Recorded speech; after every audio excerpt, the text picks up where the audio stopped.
temos uma quantidade satisfatória. Então, pessoal, até eu vi o Ezequiel perguntando lá, não tem assim, como diz, nosso horário é 6h45. 6h45, eu sempre coloco o link religiosamente para vocês.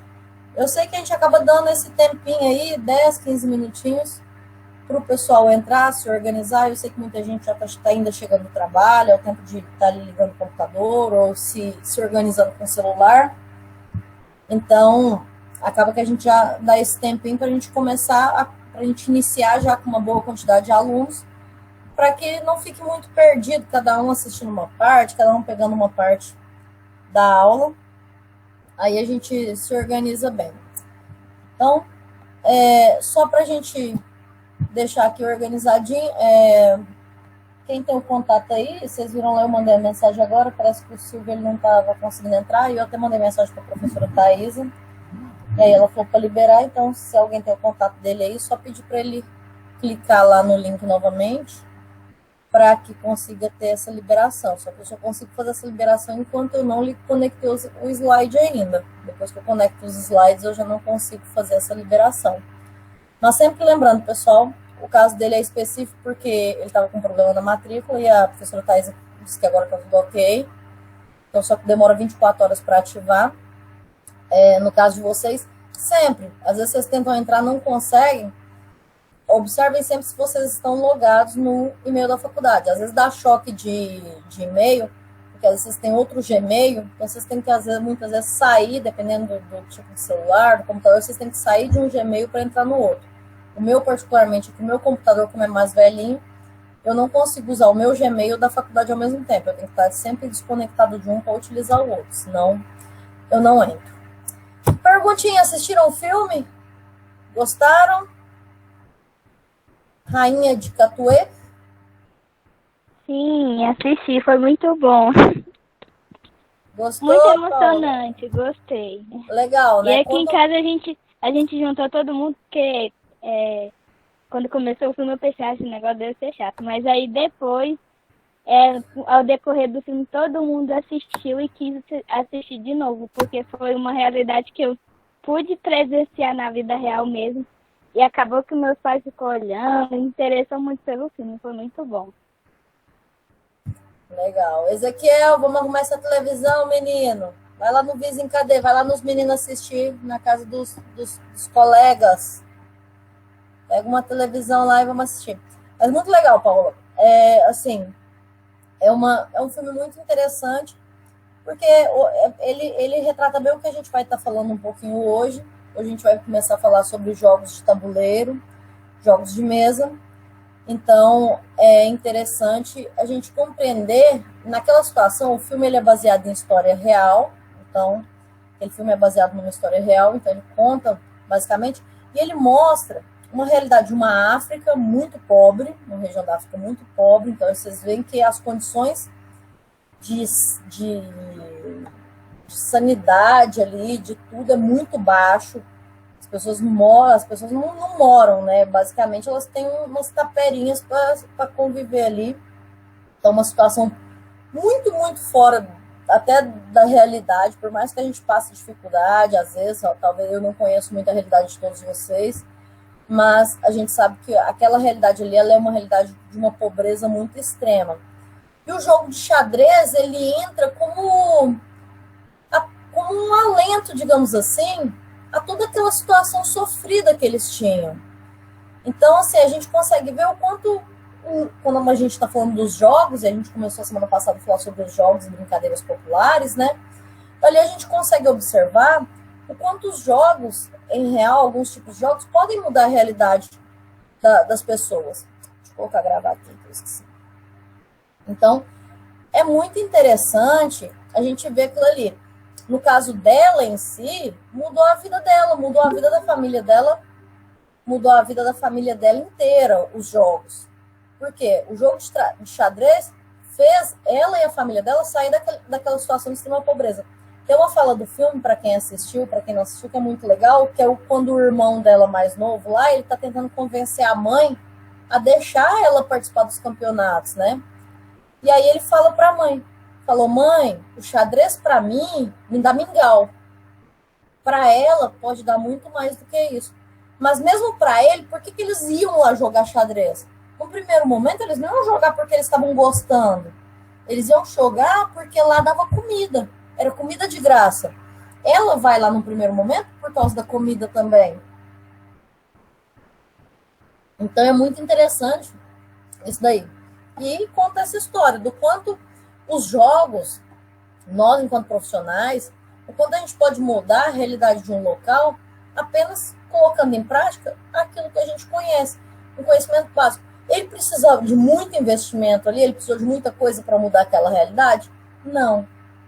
Ele tinha uma taperinha lá, um espaço coberto, a igreja dava a comida ali, o mingau, que era um mingau mesmo, e ele ensinava, ele doava o tempo dele para aquelas crianças, para ensinar o xadrez, para tirar elas de uma situação que talvez poderiam ir para drogas, para violência, para prostituição, como a irmã dela mesmo foi, para uma situação mais complicada.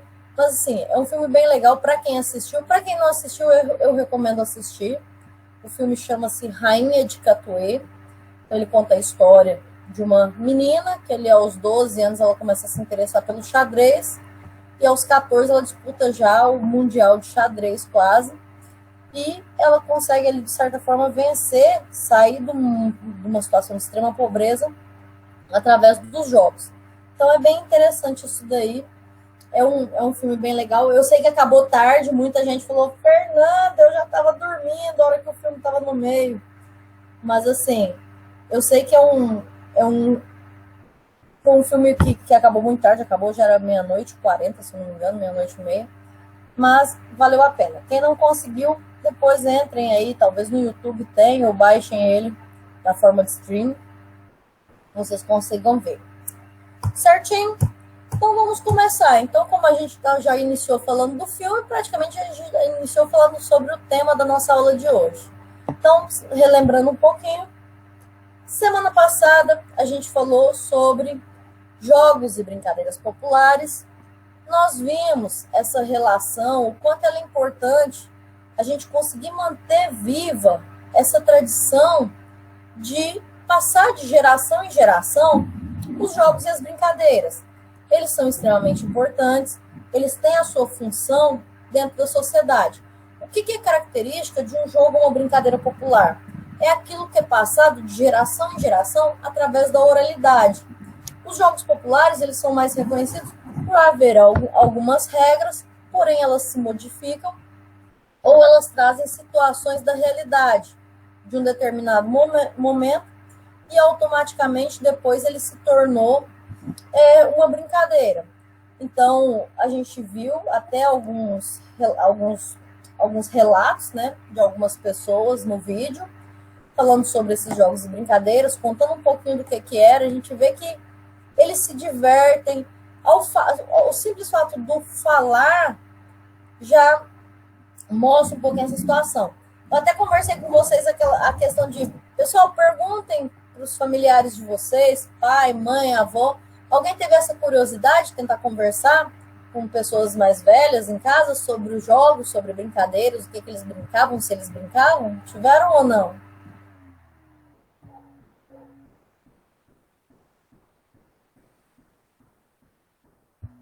Ninguém? Eu perguntei, Fernanda, pra minha mãe. Ela, assim, eu achei até meio assustador, né, a brincadeira da minha mãe, porque eles moravam em fazenda. O que era? Aí, na roça, eles entravam naqueles pneus vazios de trator e saia rolando. Põe a pessoa dentro e saia rolando aquilo lá. Eu não tenho coragem, mas... É divertido, eu já brinquei disso daí na fazenda também. É bem legal, tem que tomar cuidado. Boneca de saco de milho também era uma brincadeira muito comum na infância, olhando as vós, né, talvez, os pais, as mães que tiveram essa vida de rotina mais nas fazendas também brincavam muito fazer isso. Pegavam os milhos lá, quando estavam soltando já as espigas, e brincavam faziam com saco de milho, ou faziam peteca também, muitas vezes, com pena de galinha, e colocavam na base, enrolando com a palha de milho, e colocava milho, grão do milho, na base da palha, colocava as penas e amarrava e fazia peteca também. Era muito comum eles fazerem isso, dentro dessa busca dos jogos tradicionais. Mais alguém? Descobriu alguma brincadeira que os pais faziam que vocês falam, opa, isso é loucura, não tenho coragem? Ou mais ninguém? Teve a curiosidade?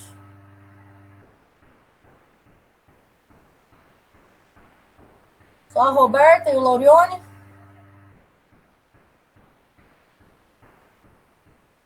Mas ninguém? Então vamos lá. Hoje a gente vai falar um pouquinho sobre jogos de tabuleiro. Talvez os jogos de tabuleiro, eles sejam um pouquinho mais da realidade de vocês. Talvez vocês tenham vivenciado muito mais os jogos de tabuleiro do que os jogos e brincadeiras consideradas populares. Muitos a gente viu que já se perderam um pouco.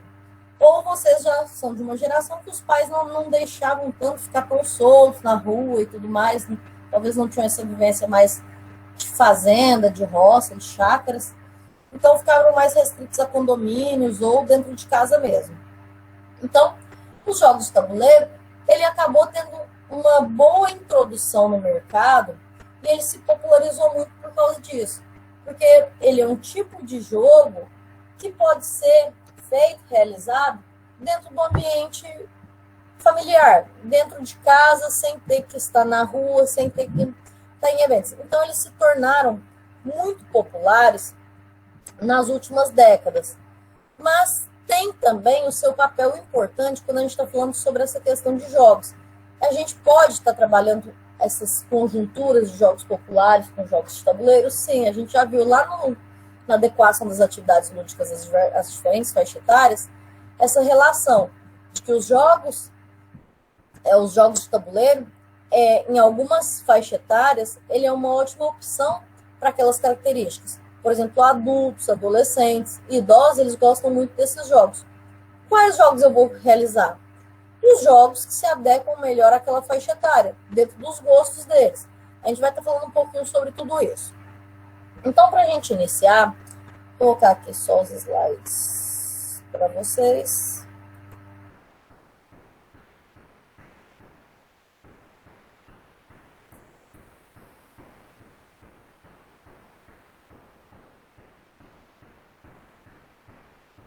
Estão enxergando o slide? Só não fala em áudio, porque senão eu não consigo ver se alguém escreveu. Está aparecendo para vocês?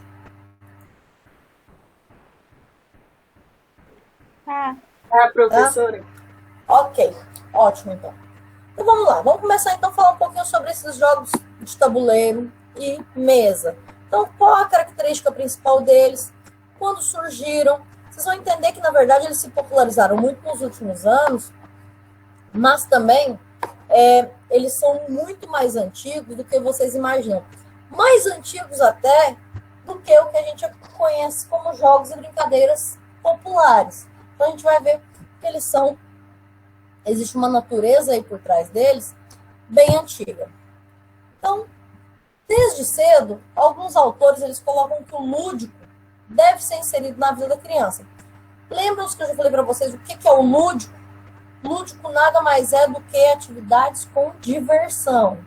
Então, quando a gente fala que lúdico, o que é lúdico? É diversão. É tudo aquilo que provoca esse sentimento de diversão no indivíduo. Então, desde cedo, o lúdico ele deve ser inserido na vida da criança, pois brincar tem grande importância no desenvolvimento cognitivo e comportamental dos pequenos. Os jogos, assim como as brincadeiras, têm importância ímpar nesse desenvolvimento, pois é responsável por desenvolver várias habilidades que a criança irá utilizar em seus vários contextos da vida. A gente já tem falado muito sobre isso, que esse estudo relacionado a jogos e brincadeiras não é um ambiente único do profissional de educação física. Hoje a psicologia e a pedagogia vem aprofundando muito estudos relacionados sobre essa importância do brincar dentro da formação do indivíduo, lá desde a fase da criança até chegando na idade adulta. Estudos já comprovaram que a criança que não brinca, ela tem sérios problemas de dificuldade de convivência e de relacionamentos na idade adulta, principalmente no ambiente de trabalho. Então, a gente sempre ressalta o que a literatura tem falado. Então, sobre a importância do lúdico e do brincar no comportamento ou na construção da identidade de um indivíduo. Então, os jogos de tabuleiro ajudam em aprendizados específicos, tais como raciocínio, memória, atenção, elaboração de processos estratégicos, concentração, além de facilitar a transposições de questões para a vida, levando a criança a aprender que existem momentos em que se necessitam regras, de estratégias para buscar um objetivo, de motivação para alcançar esses mesmos objetivos, assim como movimentos esses fundamentais para uma vida assertiva, para se viver de forma correta. Então, os jogos de tabuleiro, eles têm um papel importante no nosso dia a dia. Ele tem um papel importante na formação do ser humano. Fernanda, mas você tem falado que os jogos eles não podem ter outro fim que não seja diversão. Se eu estou naquela ótica de lazer turístico, sim. Mas se eu estou em outras óticas, ele não tem realmente outra observação que não seja esse. Se eu estou em outras óticas, ele tem outro fim por si, que é o que a gente falou, de aprendizado e tudo mais. Os jogos de tabuleiro, já há muitos e muitos anos, têm sido uma ótima estratégia no processo de ensino-aprendizagem nas escolas. Então, alguns jogos vocês conhecem lá na escola, depois vocês levam para o ambiente residencial de vocês, para o ambiente afetivo de vocês, onde vocês passam a brincar com aquilo. Então, é muito importante. Com certeza, vocês tiveram na vida de vocês aí já, nesses breves anos que vocês tiveram, dessa juventude, essa questão de terem alguns jogos que vocês conseguiram, que marcaram talvez a infância de vocês. Então é importante vocês desenvolverem isso daí, porque talvez vocês vão lembrar e falar, nossa, eu gostava de jogar tal coisa, nunca mais joguei. E se buscar um pouquinho, se a gente for estudar a fundo isso daí, talvez esses jogos foram importantes para a formação de vocês de alguma forma. Então é muito importante dar essa ênfase aos jogos, realmente. Os jogos de tabuleiro são materiais intelectuais e lúdicos ao mesmo tempo. Então, ele tem esse papel onde pode auxiliar no aprendizado, no desenvolvimento, mas também ele tem o seu papel relacionado à ludicidade, à diversão. A partir de um jogo de tabuleiro, podemos transitar pela história e reviver as lembranças do passado. Embora contenham um grande valor cultural, esses jogos estão sendo substituídos pela era dos jogos eletrônicos. Mas é sempre importante pensarmos no seu poder de interação. Mesmo sendo clássicos e de fácil acesso, a baixa procura por jogos de tabuleiro para sua aprendizagem e aplicabilidade tem sido frequente nas diversas faixas etárias. Eles não estão mortos ainda, o jogo de tabuleiro ainda não morreu. Mas a busca ela tem sido muito menor porque a gente tem visto os jogos eletrônicos tomando formato. Inclusive, vários modelos de jogos de tabuleiro foram digitalizados, de certa forma, e são aplicados na forma eletrônica. Então, a gente tem jogos de dama, jogos de xadrez, até mesmo baralho, pôquer, entre outros, onde eu consigo jogar de forma virtual, jogar em rede. Mas isso... então é legal, Fernanda, a gente está falando de um negócio que se modernizou. Ok. Só que pensem que em relação à interação ali, ele diminui muito.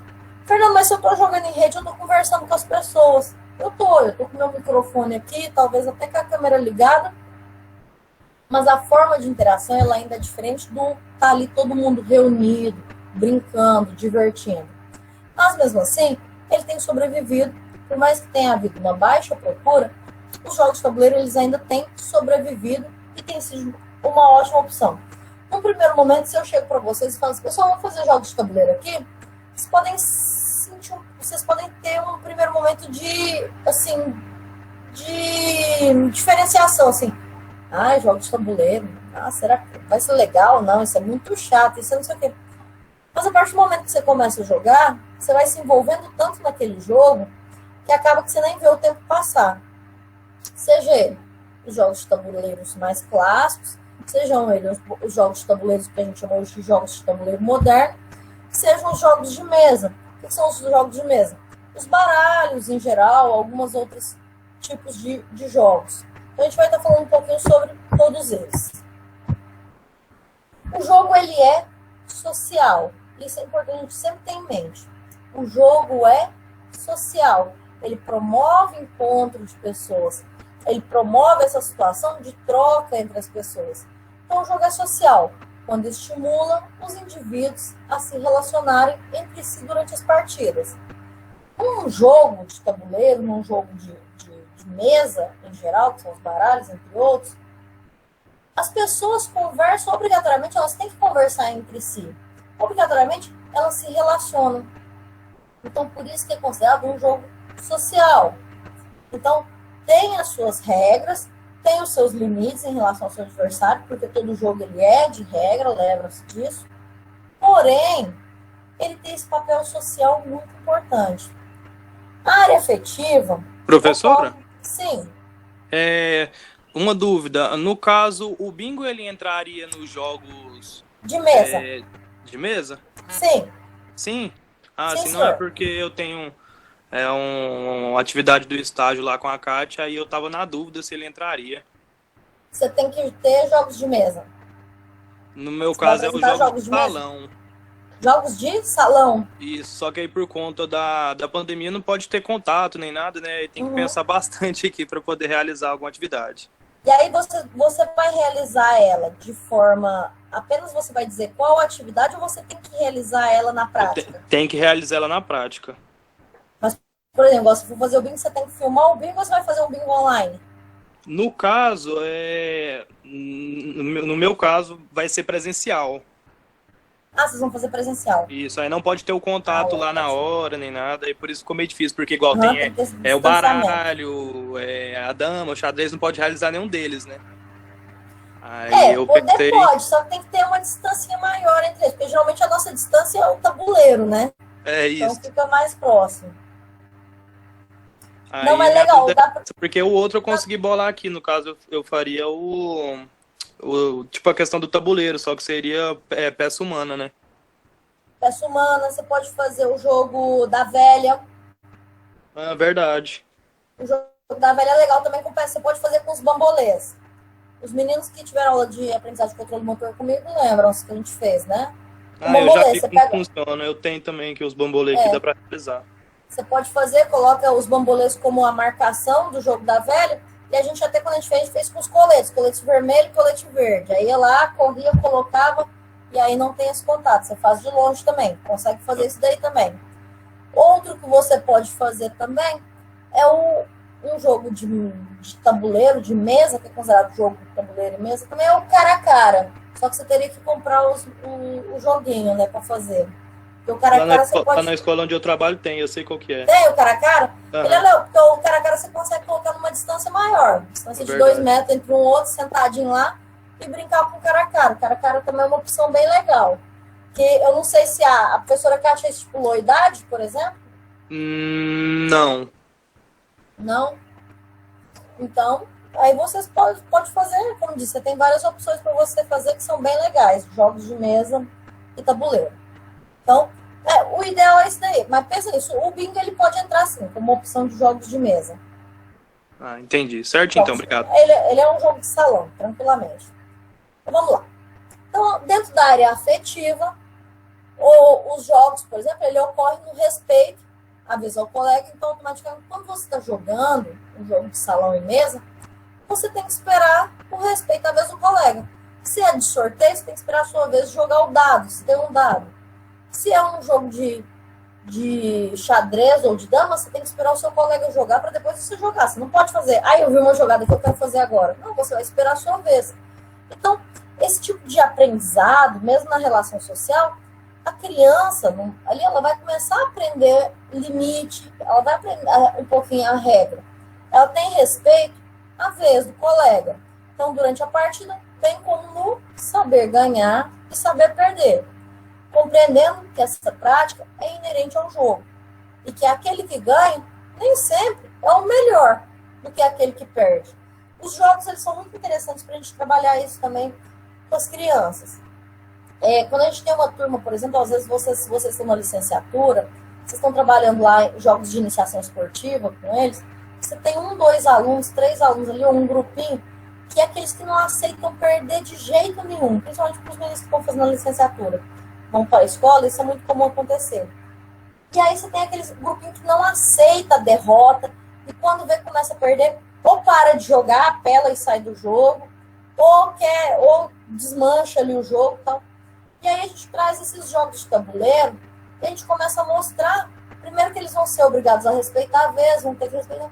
E ali a gente consegue trazer isso.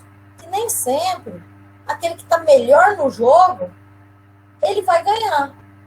Isso a gente consegue trazer muito também em situações com um grupo mais velho, situações muitas vezes do baralho, por exemplo. Você está jogando uma partida de baralho e seu jogo está muito ruim. Em uma rodada, você comprou uma carta que foi um link ali ótimo, e de repente o seu colega que foi anterior a você jogou uma carta no lixo ali, que também era, você está jogando buraco, por exemplo, pontinho, cacheta, como alguns dizem, tem vários nomes, e você jogou ali, de repente, com essas 2 cartas, seu jogo já ficou perfeito. E talvez o seu colega ali do lado, ele já tinha descido e estava esperando uma cartinha só para bater o jogo. Então, assim, a gente consegue trabalhar muito isso. O cara ele traz isso daí, você consegue fazer o bingo. Quantas vezes lá no bingo, se você está jogando bingo, você está por uma pedra e passa uma pedra, passa 2, passa 3, passa 4, passa 5. A pessoa que está do teu lado faltava 5 pedras e ele ganha e você não ganhou. Poxa, eu estou há 5 rodadas aqui esperando para eu conseguir ganhar e o cara do meu lado faltava 5 e o cara ganhou. Sacanagem. Então, o jogo de tabuleiro e mesa, ele traz essas situações. E nem sempre aquele que está numa melhor condição vai ser aquele que vai ganhar o jogo. E isso é muito legal para você trazer, principalmente se vocês estão trabalhando com crianças, essas discussões, esse raciocínio. Lembre-se sempre disso, que eu falo para vocês. Jogos, lazer e recreação não é simplesmente eu ir lá para frente, divertir, recrear e fazer papel de palhaço. A gente já viu lá desde a primeira aula que isso é um estereótipo que a gente não pode ter como imagem. A gente está vendo que lazer, recreação, jogos e brincadeiras vai muito, mas muito além do que aquele estereótipo que muita gente tem, achando que é muito simples trabalhar isso. A gente está vendo que é muito mais conhecimento, existe toda uma ciência por trás e até uma questão psicológica e cognitiva também por trás dos simples jogos e brincadeiras que estão sendo feitos. O lado cognitivo diz respeito às competências acadêmicas desenvolvidas pelo participante, como as jogadas, como um exemplo, habilidades de raciocínio, estratégia, comunicação, administração, inteligência emocional, liderança, concentração, negociação, entre outros. Dependendo do tipo de jogo que você está executando ali, seja ele de mesa ou de tabuleiro, essas estratégias, essa parte cognitiva, ela tem que estar muito desenvolvida. Quem assistiu o filme vai lembrar de uma parte muito legal, estou dando spoiler para quem não assistiu, né, o tempo inteiro. Quem assistiu o filme vai lembrar da parte de um momento que ela está com o professor dela sentado na beira do rio, jogando com ele, e ele faz uma jogada, e ela faz a jogada, e ele fala para ela assim, não faz essa jogada, por que você está fazendo essa jogada? Então, é uma jogada que na cabeça dele, daquele momento, é uma jogada ruim. E ele volta a peça dela, ela olha o jogo novamente e faz a mesma jogada. E ele dana com ela, e ele fala assim, essa jogada é ruim, por que você está fazendo essa jogada? Aí ela pega, olha para ele, e aí ela faz a jogada dele, ela faz a outra jogada, faz a jogada dele, faz a outra jogada, faz a jogada dele. E ela faz 8 jogadas nessa sequência, para mostrar para ele que aquela jogada dela, na verdade, era uma estratégia, já que lá na frente ela ia conseguir dar um checkmate dele. E ele ele olha, ele fica incrédulo e ele fala assim, você já visualizou 8 jogadas à frente? E aí ele fica assim, fascinado na capacidade de raciocínio dela. No primeiro momento, na primeira competição, ela perde. Por quê? Porque muitas vezes ela não teve, quando ela vai para o Mundial lá. Por que ela perde? Porque ela ainda não tem inteligência emocional. O último jogo dela, que é o último jogo do filme, ela vence o jogo, porque ela teve inteligência emocional. Tudo isso é desenvolvido. O raciocínio, a estratégia, o jogo de salve-bandeira, mesmo que a gente falou que é a semana passada, de jogos populares. Ele é um jogo de estratégia. O próprio Resta 1, ou o jogo da velha, que vocês já fizeram quantas vezes lá, a aula estava meio chata, você olhou para o colega, foi lá, fez o risquinho, fez um joguinho da velha, o colega começou. Enquanto o professor está falando, vocês estavam lá brincando de jogo da velha. Quem de vocês lá, num momento de tédio com os primos, talvez na casa da avó, da tia, já não começou a fazer um joguinho de forca, talvez? Então, quer dizer, são jogos de estratégia, de inteligência, talvez outros. Jogo da memória. O jogo da memória é um jogo totalmente de concentração. Então, assim, a gente tem... são jogos, os jogos, eles trazem muita coisa interessante, muita coisa legal, que a gente consegue trazer para o nosso ambiente de trabalho, não só do lazer e recreação. Para aqueles que querem ir lá para a iniciação esportiva, não, professor, eu quero trabalhar com futebol, eu quero trabalhar com iniciação ao vôlei, eu quero trabalhar com natação, eu quero trabalhar independente. Talvez se o teu aluno ele não está conseguindo render aquilo que você queria lá nas aulas de iniciação esportiva, porque está faltando alguma questão ligada ao cognitivo. E aí, inteligência emocional, aí você traz alguns jogos de tabuleiro para a sua aula mesmo de iniciação esportiva, ou alguns jogos de mesa para eles, para você mostrar isso daí. Você vai parar e depois que você termina, você fala assim, tá vendo isso daí? É a mesma coisa, por exemplo, de inteligência emocional.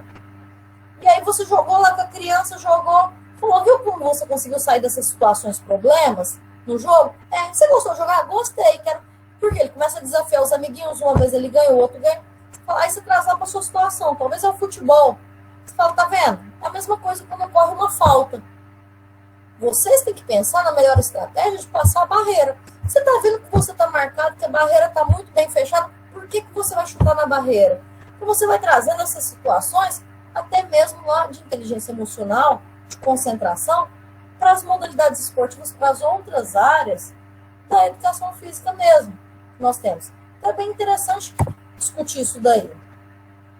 Para se trabalhar efetivamente com o desenvolvimento de competências, habilidades e atitudes, é necessário ter critérios bem definidos na hora de escolher e selecionar os jogos a se trabalhar.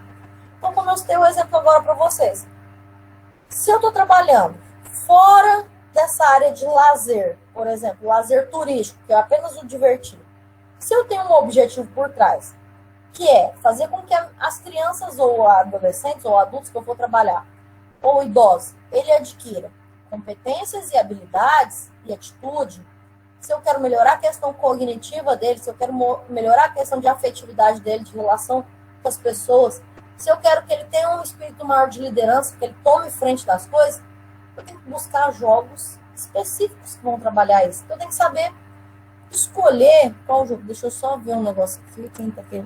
O Silvio tá entrando. Deixa eu me permitir ele entrar aqui. Conseguiu entrar, será? Deixa eu ver. Dá uma pausinha, pessoal. Eu permiti ele entrar, agora não entrou ainda não. Entrou. Então, conseguiu entrar. Conseguiu entrar, né, Silvio? Tá ok, então. Vamos dar sequência, então, aos slides. Então, só dando sequência aqui, então. Então, eu tenho que saber escolher muito bem quais vão ser os jogos que vão trabalhar essas competências e essas habilidades que eu quero. Agora, não. Fernanda, o objetivo nosso é apenas diversão. Nós estamos trabalhando com lazer turístico. Ótimo. Eu posso fazer com que eles possam ter autonomia e liberdade de escolher o jogo. Então, eles devem ser escolhidos de acordo com os objetivos solicitados e precisam ficar disponíveis na sala, de maneira a incentivar os participantes a ter autonomia de liberdade para escolher o jogo de sua preferência. Eu estou lá com um grupo de idosos, por exemplo. E aí eu vou resolver que aquele momento meu vai ser jogos de salão e mesa. Eu vou lá e faço o quê? Eu monto 2 mesas de baralho, um exemplo. Montei 2 mesas lá, só pus assim, montei a mesa, só deixei a mesa lá com forro e o baralho em cima. Já tô com 2 mesas de baralho. Eu coloquei os cartõezinhos de bingo com a roletinha no outro espaço lá, montei um bingo. Ok. Eu vim pra cá e montei 2 mesinhas de futebol de botão, por exemplo. 2 mesinhas coloquei lá de futebol de botão, já tá montadinho, ok. Peguei um banco imobiliário, um cara a cara, um jogo de dama, uns de xadrez, deixei todos já montados. Eu tenho um grupo, vamos colocar que eu tenho um grupo de 30 idosos que vão entrar para minha sala, para minhas atividades. Eu não vou separar e falar assim, olha, vocês 5 vão lá para a mesa de baralho, vocês 5 vão lá para o bingo. Não. Eu vou falar para eles assim, pessoal, nós temos um salão repleto de jogos de salão e mesa. Está à disposição para vocês jogarem o que vocês quiserem. A minha recomendação é apenas que vocês possam vivenciar mais de um. Não fiquem focados só em um. Se permitam vivenciar outros, mesmo que vocês não conheçam. Peçam para alguém auxiliar ou estou aqui à disposição para auxiliá-los naqueles jogos que vocês não conheçam. Essa é a sua atividade. Um grupo vai falar assim, bora ali pro bingo e tal, e vão fazer lá, já vão começar a sortear, fazem as mesinhas, já se espalham ali. Outros nós vão olhar aquelas mesinhas de futebol de botão e falar, caramba, há 60 anos eu não jogo isso. Vai pra lá e vai se sentir criança novamente. Outro grupo fala assim, hoje é dia do carteadinho, vamos lá jogar, não sei o quê. Então, assim, eu deixo o interesse dele se despertar ali pelas atividades. Alguns vão olhar e falar assim, caramba, eu jogava dama quando era criança, será que eu lembro? Vou jogar, vamos, fulano, vem cá jogar comigo. E a gente deixa livre, deixa eles terem autonomia, essa liberdade de escolher esses jogos que eles queiram. Lembra que a partir do momento que eu obrigo, eu falo assim, você vai jogar tal coisa, vocês estão tirando todo o prazer, todo o lúdico do participar.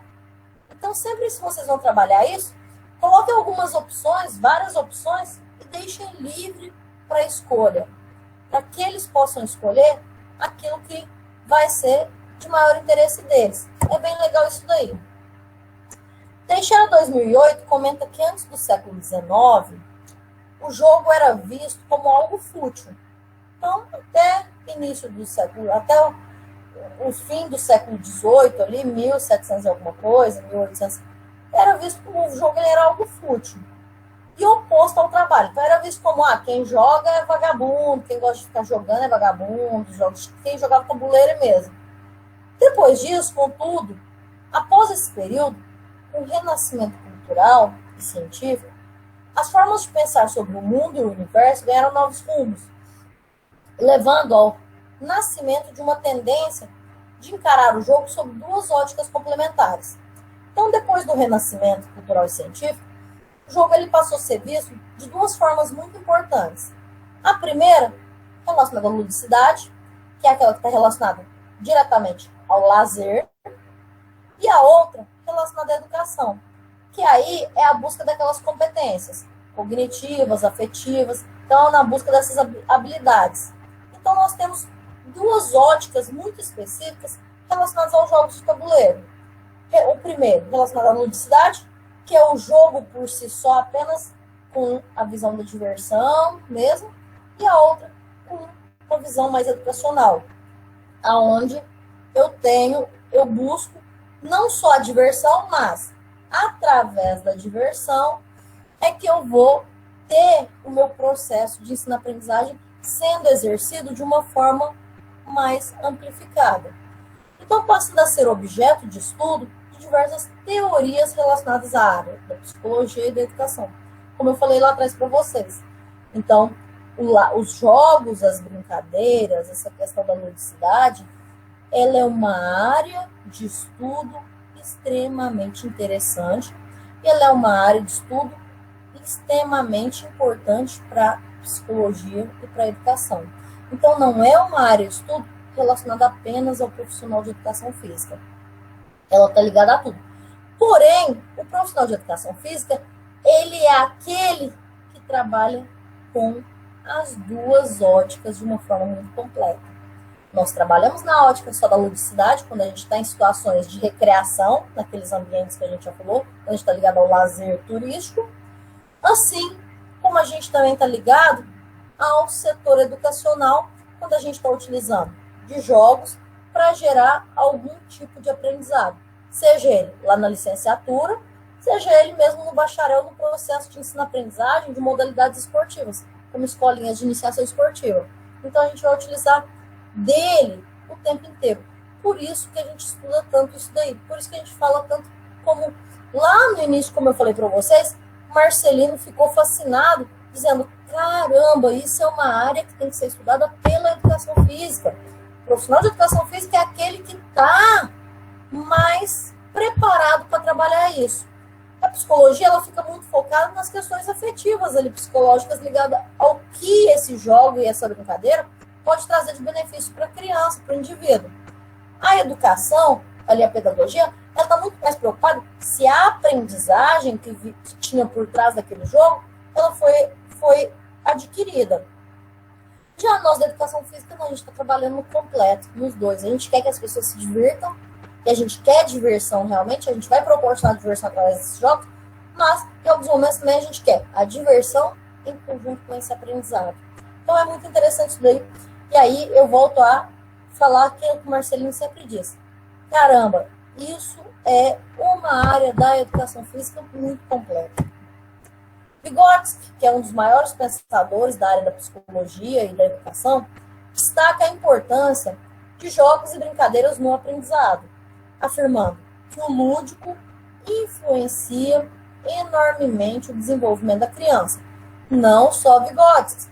Nós temos outros autores muito importantes que ressaltaram isso. Antes mesmo de Vygotsky, nós tivemos outros também que vieram depois. Piaget, por exemplo, ele fala muito sobre o processo de desenvolvimento motor em conjunto com jogos e brincadeiras, como os jogos e as brincadeiras auxiliam no desenvolvimento motor, assim como no processo cognitivo. Então, Piaget é um dos pensadores lá da linha da aprendizagem e desenvolvimento motor. Vocês viram Piaget. E aí o Piaget ele fala muito sobre isso, sobre as fases do desenvolvimento, as fases do desenvolvimento cognitivo, ali, psicológico da criança, em conjunto com a aplicação de jogos e brincadeiras, como o trabalho que gera movimentação, o movimento, ele pode auxiliar na melhora da evolução cognitiva. Então a gente tem isso. E aí Vygotsky, que é um grande pensador, que ele é um cara da linha da psicologia da educação, ele fala sobre isso. Então ele destaca essa importância dos jogos e brincadeiras no aprendizado, afirmando que o lúdico influencia enormemente o desenvolvimento da criança. É através do jogo que a criança aprende a agir. Sua curiosidade é estimulada, adquire iniciativa e autoconfiança, proporciona o desenvolvimento da linguagem, do pensamento e da concentração. Segundo ele, Vygotsky, é também através do jogo e pelo jogo que a criança é capaz de atribuir aos objetos, através de sua ação lúdica, significados diferentes, desenvolver sua capacidade de abstração e começar a agir independente daquilo que vê. Então ele fala que, através dos jogos e brincadeiras, que a criança vai conseguir ter a sua autonomia, vai desenvolver, de certa forma, a sua personalidade. Então, por isso que ele fala da importância. E aí existem algumas teorias muito legais, Vygotsky escreve muito sobre isso, e aí ele fala muito sobre a criança que não brinca, e as dificuldades que elas enfrentam em termos psicológicos. Então, é bem interessante os estudos de Vygotsky em relação a isso. Jogar envolve o prazer de exercitar um novo domínio. Sempre que a gente começa um jogo novo, ele é um universo novo para todo mundo que começou ali a jogar. Então, a gente começa a reconhecer o ambiente, reconhecer o jogo. Talvez uma primeira rodada vai todo mundo mal. Por quê? Está todo mundo se familiarizando com aquele jogo, reconhecendo. No momento que todo mundo já pegou o ritmo, é um novo domínio, é um novo exercício, é um prazer novo que você está adquirindo. Então, jogar envolve um prazer de exercitar novo domínio, de testar certa habilidade ou novas habilidades, de transpor um obstáculo ou vencer um desafio. Na perspectiva da criança ou do adolescente, não se joga para ficar mais inteligente, para ser bem-sucedido quando adulto, ou para aprender uma matéria na escola. A criança ou o adolescente, ele não vê, mesmo que tenha esse objetivo, ele não vê o jogo como algo ali ligado ao cognitivo ou afetivo. Joga-se porque é divertido. As pessoas jogam porque elas querem divertir. A criança ou adolescente, ela não joga lá na escola para aprender o alfabeto. Ela joga com o alfabeto porque é legal correr, competir. Lembra das características relacionadas à faixa etária? Se ela está naquela fase de competição, ela não está interessada se ela está buscando a cor verde, amarela ou se é letra. Mas ela está, indiretamente, aquilo está sendo fixado no cognitivo dela. Ela vê o cartãozinho verde, ou ela vê o escrito verde, ela lê o verde, ela tem que buscar a cor verde. Se ela viu preto, ela tem que buscar a cor preta. Então, vai sendo gravado aquilo, está gerando um aprendizado. Mas ela não está jogando para aprender alguma coisa. Ela está jogando porque aquilo para ela é divertido. Porque aquilo promove disputa com os colegas. Porque aquilo possibilita estar junto. Tem um contexto que faz sentido. Está todo mundo ali participando, todo mundo rindo, todo mundo um comemorando, os outros torcendo. E essa relação social, ela é divertida. Por isso que as pessoas jogam. Por isso que a criança e o adolescente, ela joga, ela gosta e ela quer jogar. Não porque vai gerar esse aprendizado. Então, lembre-se que, para o professor, o objetivo é o aprendizado. Você está lá na escola. O psicólogo é a melhora das relações afetivas. Se ele está numa fase ali de tratamento psicológico, ali no acompanhamento. O profissional de educação física, talvez, é o desenvolvimento da condição cardiorrespiratória, se é uma competição, um jogo de corrida e tudo mais. Mas para aquela criança, está vendo tudo isso que a gente está falando. Mas para ela, é simplesmente divertido. E isso por si só, para ela basta. Então, por isso que é legal. Por isso que é tão fascinante a gente analisar o jogo nessas óticas. Talvez vocês nunca tinham parado para analisar o jogo e a brincadeira nessa ótica. Ou talvez sim, talvez você já falou, não, Fernanda, eu já parei e fiquei pensando isso. Não, depois que eu comecei minhas aulas de educação física, a gente começou a fazer algumas aulas práticas, e o professor talvez passou alguns jogos, algumas brincadeiras, e eu consegui fazer a análise nessa ótica. Ou para alguns de vocês, talvez essa análise ela esteja sendo feita apenas nesse momento.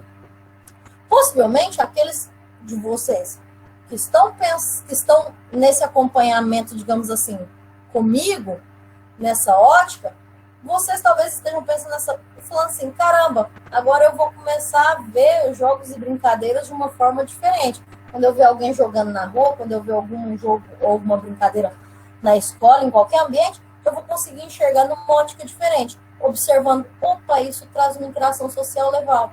Olha, esse jogo é interessante para o aspecto mais cognitivo. E a gente começa a ver nessa ótica enquanto profissional. E isso é muito legal. Mastricola, ele afirma que o tempo do entretenimento, ele passa diferente do tempo real.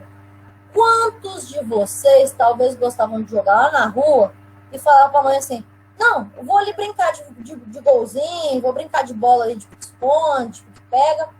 E tava lá na rua brincando e o negócio escureceu e vocês nem se deram conta do tempo passar. E de repente tá vindo a mãe atrás. Você fala, menina, vem pra dentro, vai tomar banho, tá na hora de jantar já tá quase na hora de dormir. E começa aquela briga e você fala assim, já vou, e não, vem agora. E às vezes pegava até aquela havaiana clássica e vinha correndo atrás de vocês. Mas o que acontecia? Vocês estavam brincando, vocês estavam jogando, vocês sequer viam o tempo passar. Quantos de vocês hoje, talvez, marcam um horário aí para jogar futebol, para jogar vôlei nesses espaços de aluguel? Vocês compram 1 hora apenas e parece que a hora engrenou, acabou o tempo. Mas já, não deu 1 hora não foi nem 20 minutos e você viu, já passou 1 hora. Por quê? porque o jogo ele traz essa capacidade. E aí alguns atores eles colocam muito isso. Quando a gente está divertindo, a gente está tendo nosso entretenimento, o tempo passa de forma diferente. Ele parece que ele foi mais rápido, a gente não vê o tempo passar. Quando o indivíduo, então, se envolve com a atividade, o entretém e o mantém imerso, é fácil perceber essa mudança no passar dos minutos. Você não vê o tempo passar. A mente passeia por mundos diferentes e a sensação de tempo real se perde com o tempo do entretenimento ali. Este pensamento também é afirmado por outros autores, como vemos exemplo dessa citação abaixo de Gonzalez, de 1987. Então, Gonzalez fala o seguinte: durante o jogo, o sujeito encontra situações apropriadas para exercitar seu poder de expressar seu domínio e manifestar sua capacidade de transformar o mundo real. Experimentar um sentimento assombroso, gozoso, diante do descobrimento do novo e de suas possibilidades de invenção. Isso quer dizer, se eu estou jogando, se eu estou divertindo, se eu estou no momento de entretenimento, ali a minha memória, a minha capacidade de literalmente viajar, ela é muito grande. A gente se põe. Quem de vocês, talvez, já brincou de Banco Imobiliário, que é um dos jogos de tabuleiro mais populares que a gente tem no mundo? É o Banco Imobiliário. Quem de vocês já não se pegava lá, sentado lá, você começa a montar uma estratégia, que agora eu quero comprar o banco, eu quero comprar o prédio, e você pensa ali, você compra seu dinheiro, você começa a montar a estratégia, você viaja, você não está pensando que você tem que dormir cedo, que você está viajando já ali, que você está ficando rico. Não, eu estou ficando rico. Ou você pensa assim, meu Deus, eu estou perdendo tudo aqui, eu já vendi tudo, eu já não tenho dinheiro para comprar nada. Quem já teve esse tipo de situação, talvez? Em qualquer outro jogo de tabuleiro que vocês estivessem jogando. O bingo mesmo, de estar lá, de repente você olha para o lado, você está jogando um bingo. Teus amigos já estão com quase toda a cartela cheia, você olha, você só tem 3 grãozinhos lá na sua cartela, você fala assim, meu Deus, eu não tenho nada. Só que aí, de repente, começa a sair suas pedras, e você vai empolgando tanto que você nem vê esse tempo passar, você jogou 1, você jogou 2 bingos, você jogou 3, e você fala assim, não. Aí você olha no relógio, você começa a ver 8 horas da noite, você olha e fala assim, caramba, já é meia-noite, eu preciso ir embora e tal. Então, ou você se entretém talvez num jogo de baralho, num jogo de sinuca, num jogo de pimbolim, aquele de jogar, de fazer o gol, a gente se entretém. Então, alguns autores eles falam dessa capacidade, digamos, de subversão. A palavra correta, na verdade, é essa, de subverter o tempo. A gente não vê simplesmente o tempo passar. A gente não vê aquilo passar de uma forma rápida. Então, a partir disso daí, dessas linhas que a gente falou aqui, envolvendo toda essa parte científica em relação aos jogos, principalmente jogos de tabuleiro e salão, a gente entra numa questão histórica dos jogos. Então, se a gente está falando de jogos de salão e tabuleiro, eles têm um histórico por trás também, assim como tudo. Fernando, mas por que eu preciso saber disso daí? Não é que vocês precisam saber, mas é interessante a gente conhecer que aquele jogo de dama que você joga, ele tem no mínimo 5.000 anos de idade, ele surgiu lá na África, ele era feito os tabuleirozinhos desenhados na areia com conchinhas. E aí, de repente, vocês vão lá dar vão fazer uma atividade de xadrez, de dama, e é legal você contar um pouquinho, porque se você saber a história do jogo, você começa a contar a história do jogo. Talvez para aquela pessoa que ouviu, talvez é um adulto, é um idoso que sequer jogou a vida inteira, mas nunca soube da história. Vai falar assim, nossa, caramba, ficou até mais interessante para conhecer esse jogo. Então é interessante a gente saber um pouquinho das histórias desses principais jogos que são considerados mais populares, né? Então, os primeiros jogos teriam surgido há cerca de 5.000 anos antes de Cristo. Então, são muito antigos. Assim como muito da civilização, surgiram na Mesopotâmia, região da Mesopotâmia e Egito. E aí os dois jogos considerados os mais antigos dentro da história do mundo, do universo, digamos assim, a gente não sabe os joguinhos dos ETs lá, mas em relação ao planeta Terra, os jogos mais antigos que a gente tem registro são esses dois, o Senet e o jogo real de Ur. São considerados os dois primeiros jogos da face da Terra. São os dois mais antigos que existiram ou que a gente tem relatos ou temos resquícios da origem deles. Então, os mais antigos jogos de tabuleiro eram chamados também de jogos de passagem da alma. Por quê? Porque eles foram jogos que foram encontrados em sarcófagos e tumbas de faraós ou de pessoas que eram consideradas de posses lá da região da Mesopotâmia e do Egito. Os jogos eram itens indispensáveis após a morte. Então, os jogos eram obrigatórios serem colocados dentro dos sarcófagos, dentro das urnas funerárias. Por quê? Porque eles tinham um papel. Então, acreditavam-se que o ato de jogar poderia ser uma forma de diversão eterna. Como aquelas pessoas dessa época, eles acreditavam que a morte ela era apenas uma passagem. Tanto que, principalmente no Egito Antigo, os faraós, aquelas pessoas de posse que eram enterradas, ou até as pessoas mais pobres, elas eram enterradas com seus objetos particulares que eles mais amavam. Por exemplo, uma pessoa que morria, se ela tinha 3 cachorros de estimação, 2 gatos, passarinhos, quando ele morria, os cachorros, o gato, os passarinhos eram enterrados todos com eles. Tadinho, matava tudo. Não, eram colocados vivos mesmo e jogados ali. Ou alguns, os faraós, os animais, eles eram embalsamados, eram feitos múmias da mesma forma que o dono. Mas a grande maioria, todos os objetos que eram de uso pessoal, que eram até de questões afetivas, eles eram enterrados juntos.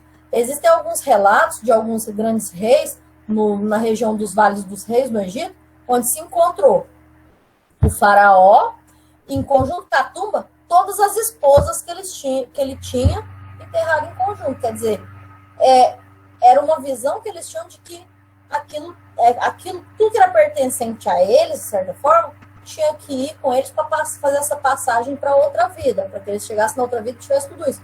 E os jogos eram uma das questões que eram colocadas. Por quê? Acreditava-se que o ato de jogar poderia ser uma forma de diversão eterna.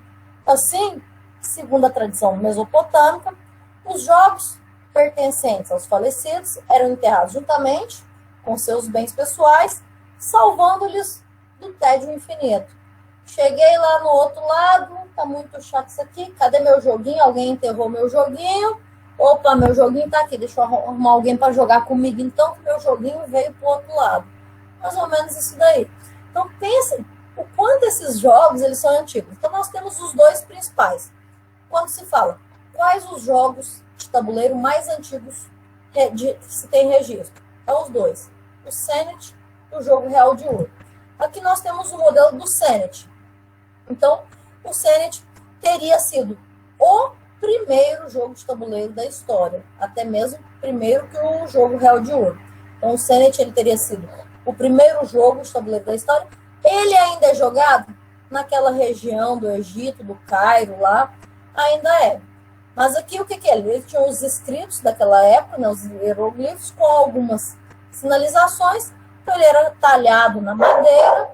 Então, ele era um jogo considerado um jogo de tabuleiro. Então, é considerado o Senet o primeiro jogo de tabuleiro da história. Aqui nós já temos um jogo real de Ur. Esse daqui é uma réplica, né, do Senet. Agora, esse daqui não, esse daqui já é um jogo que foi desenterrado, foi encontrado dentro de um sarcófago mesmo. Então, esse daqui é um que tem cerca de 2, 3, 4 mil anos antes de Cristo. Ele foi encontrado dentro de um sarcófago e hoje ele está em demonstração no Museu Britânico em Londres. Então, se vocês forem passear em Londres e forem no Museu de História Natural da Humanidade, lá estará um jogo real de Ur, original, datado desse período. Então, que nós temos também da mesma forma. Ele é um jogo de tabuleiro, com algumas conchinhas, pedrinhas aqui, algumas tipo umas fichas, que posteriormente elas tinham que ser colocadas aqui nesses desenhos talhados aqui no tabuleiro, né? Então, são considerados os jogos mais antigos da história. São esses dois.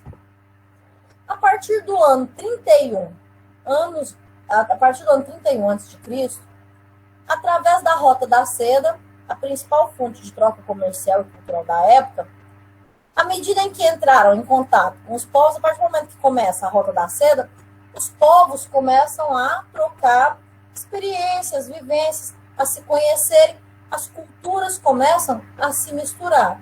Então, à medida que entraram em contato com novos povos, os jogos de tabuleiro sofreram diversas adaptações. Por quê? Porque eu sou de uma cultura, eu vim para a sua região para vender os meus produtos, eu conheci a sua cultura, eu trouxe o meu jogo comigo, te ensinei a jogar ali, você ficou meu amigo, tal, e aí você já pega esse jogo, já leva para o seu ambiente familiar, você começa a mudar um pouquinho as regras, e começa a ver essa miscigenação total. Então, eles começam a surgir, a gerar adaptações. Segundo o pesquisador Theo van Hess, arte, religiões, novas ideias e conhecimentos, e também ouro, marfim, porcelanas, cavalos, plantas, animais exóticos, tudo isso viajava por essa Rota da Seda, transportados por soldados, viajantes e mercadores. Quer dizer, começou a haver uma troca comercial. Em relação com essas trocas comerciais, começa a haver uma mudança na cultura desses povos. Então, algumas ideias são trazidas e agregadas àquela cultura, outras são agregadas pelas pessoas que vieram e são levadas para a cultura deles. E começa a haver essas modificações. Já de origem romana, do século XII, scripta, exemplifica esse sincretismo. O jogo, então, um jogo que foi lá de origem romana, do século XII, ele era chamado de scripta, porém, ele chegou em várias regiões do Uzbequistão e ele acabou gerando várias modificações, influenciado pelos tabuleiros de gamão do norte da China. Então, um jogo que era romano, ele começou a ter essa invasão das culturas e ele chegando ali na região do Uzbequistão, ele sofreu influência lá da China, que trazia também seus produtos para serem vendidos nessa região. E os chineses tinham o gamão como um jogo muito popular e juntaram o scripta com o gamão e fizeram uma transformação e criaram, digamos assim, um novo jogo de tabuleiro. Então, isso são exemplos daquilo que a gente consegue, que ocorre quando começa a haver uma miscigenação, uma mudança dessa cultura. Aqui nós temos um modelo de um jogo de tabuleiro romano que era chamado Ludus Duodecim Scriptum, que era esse daqui, o scripta, né, que vinha dessa origem. E aí ele era dessa forma, ele era talhado na rocha, então no formato de um tabuleiro. Ele era jogado com como se fossem umas fichas, umas moedas. E aí elas tinham também ali algumas simbolizações. E aí, esse jogo era o scripta, que ele foi sofrendo alterações. Do gamão também, as regras dele foi mudando. Então, aqui nós temos um modelo também, que está uma réplica, e que está colocado em um museu. Mas esse daqui é o tradicional, o Ludus Duodecim Scriptum. O scripta, tradicional chamado de scripta. Então, aqui nós temos um modelo clássico de como que ele era jogado lá na Roma Antiga. Então, ele era talhado literalmente na rocha. Meio difícil colocar na mochila e levar para jogar em casa, né? Então, eles eram colocados nas praças públicas e tal, onde as pessoas simplesmente traziam o seu banquinho, sentavam e começavam a jogar com seus parceiros, ou esperavam, eles sentavam, muitas vezes eles sentavam e esperavam que alguém que estivesse passando tivesse interesse, sentava aqui e jogava. Bem, dessa forma.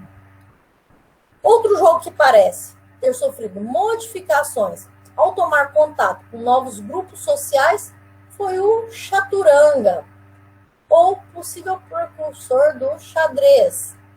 O chaturanga é considerado o primeiro nome do xadrez. Então, o xadrez, na verdade, ele é uma derivação ou uma modificação do chaturanga. Se vocês buscarem os livros de história do xadrez, por exemplo, vocês vão ver essa principal versão. Fernanda, você falou na aula passada, se eu não me engano, que o xadrez existem várias histórias e várias versões. Sim, senhores.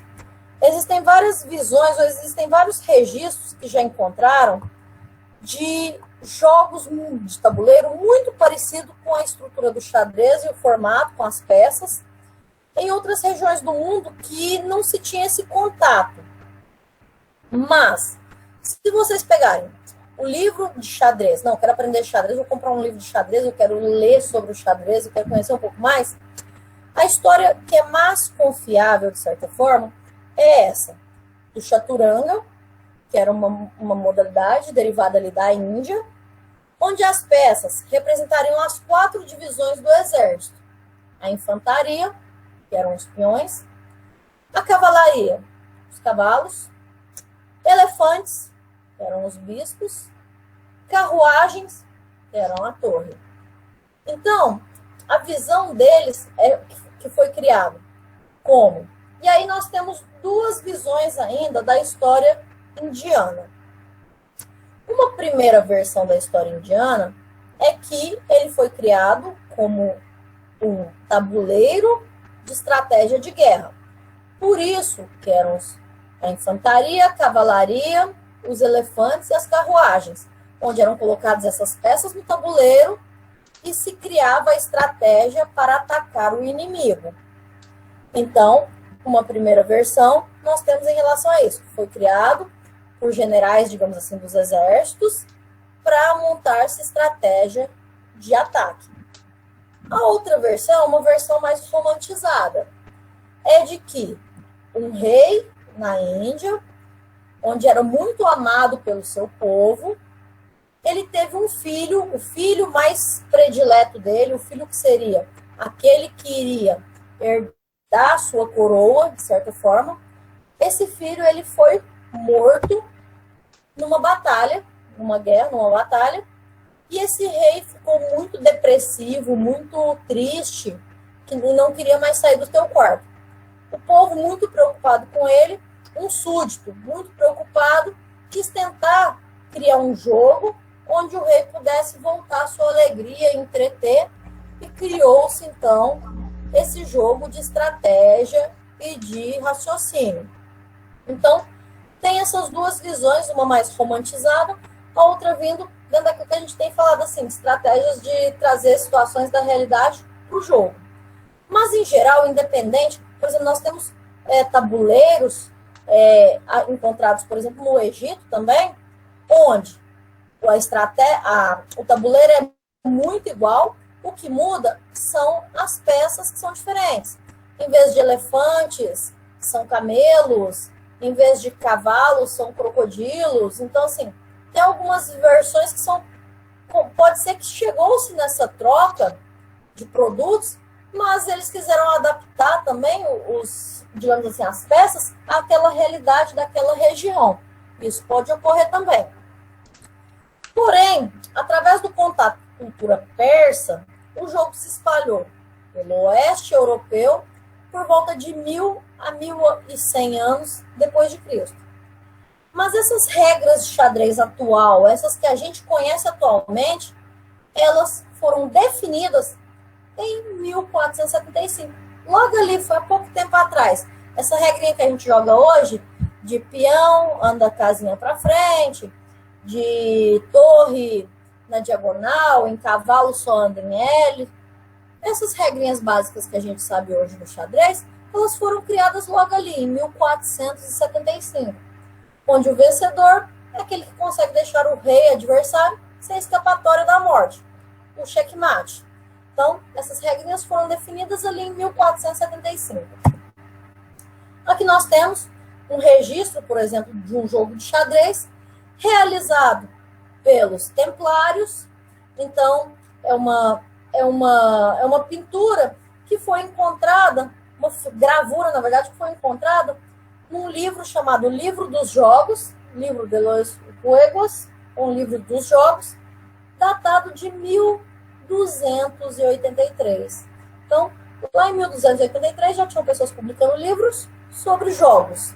E um dos jogos que é representado nesse livro é o xadrez, ainda sem as nossas regras atuais, porque nós estamos falando de 200 anos antes, quase, em 1283, mas aqui a gente tem, lembra-se, quem gosta de história, quem gosta um pouquinho mais de aprofundar em história, sabem quem são os templários, quem assistiu os filmes de Brown, né, Código da Vinci, entre outros, sabem quem são os templários. Mas aqui, então, são os templários jogando o xadrez lá em 1283, em um livro chamado Livro dos Jogos. Já que na América Latina, nós temos jogos nossos, originários nossos mesmo.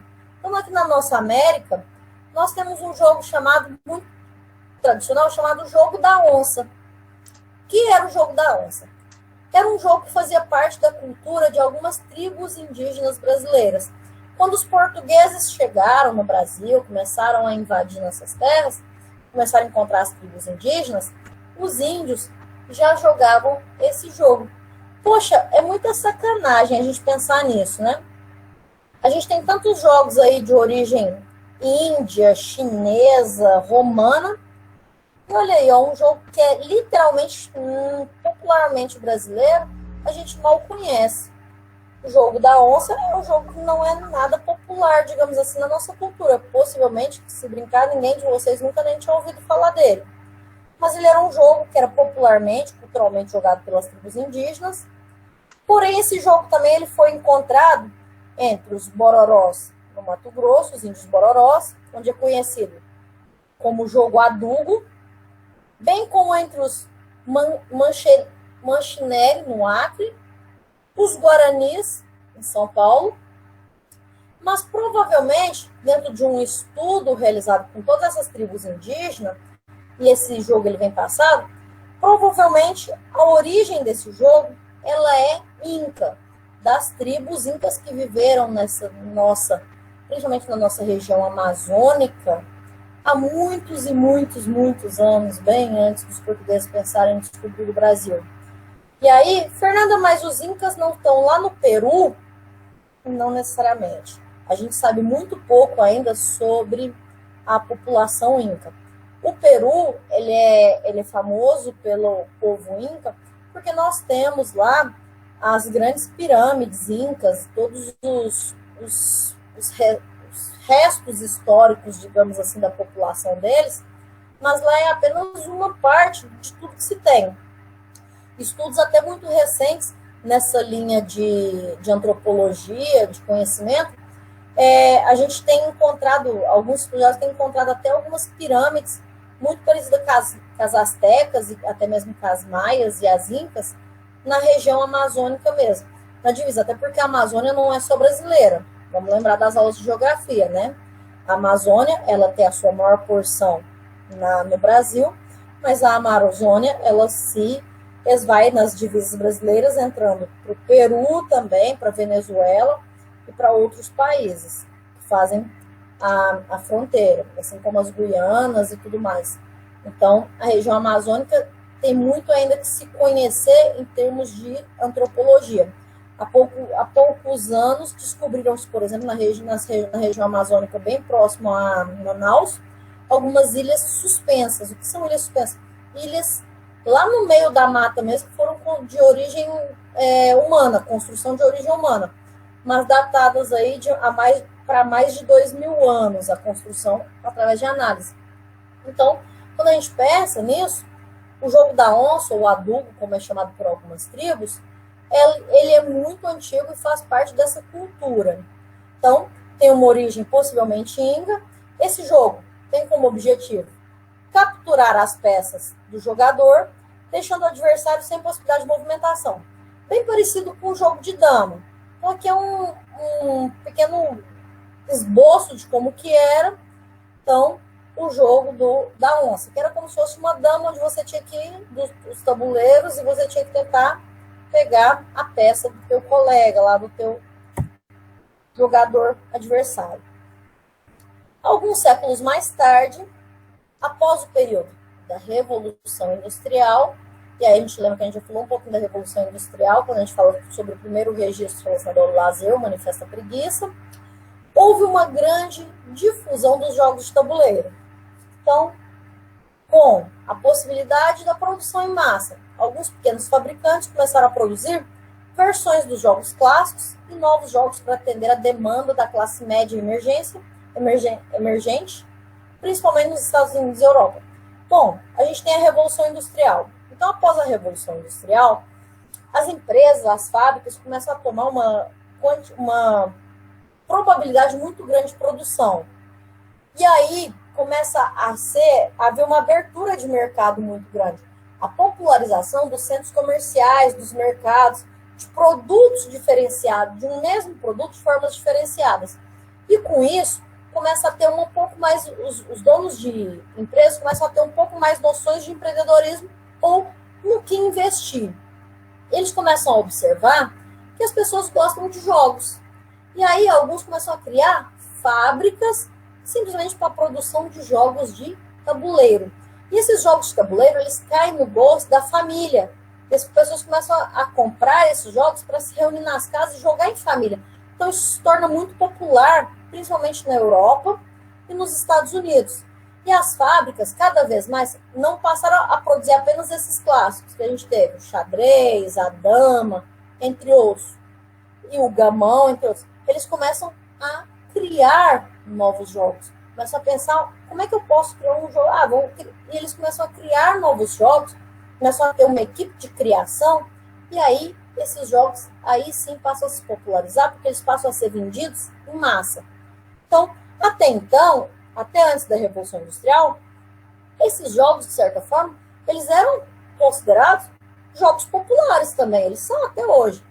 Mas, a partir do momento que existe essa produção em cadeia, em massa, eles são produzidos de uma forma muito grande. Então, existem os livretos de regras, então todo mundo passa a seguir aquele mesmo padrão de jogo, de regra. Aí a gente tem alguns dos mais tradicionais jogos que nós podemos dizer. Então, aqui nós temos o dominó, que existem várias versões que tentam decifrar, na verdade, de onde o dominó veio.